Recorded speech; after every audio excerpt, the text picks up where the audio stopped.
सासी भैया जिंदाबाद जिंदाबाद जिंदाबाद। अरे गरीब के नेता सबके चहेता, बात ना भूलै है भैया, हाँ बात ना भूलै है भैया।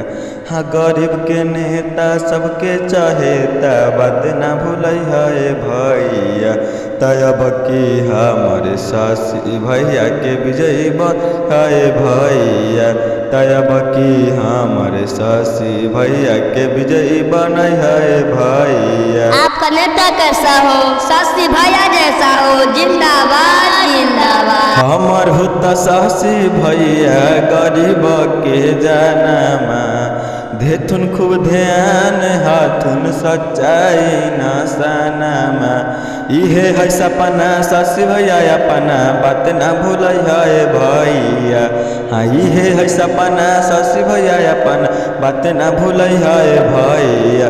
तब की हमारे सासी भैया के विजयी बनै है भैया, तब की हमारे सासी भैया के विजयी बनै है भैया। पंडौल पन चैतावा में है करना मामा, हमारो त सासी भैया सच्चाई नसनमा।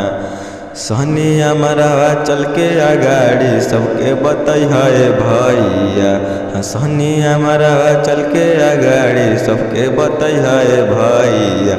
तब की हमारे सासी भैया के विजयी बनै है भैया, तब की हमारे सासी भैया के विजयी बनै है भैया। कि अब हमारे सासी भैया के विजयी बनै है भैया। जिंदाबाद जिंदाबाद जिंदाबाद जिंदाबाद सासी भैया जिंदाबाद जिंदाबाद जिंदाबाद।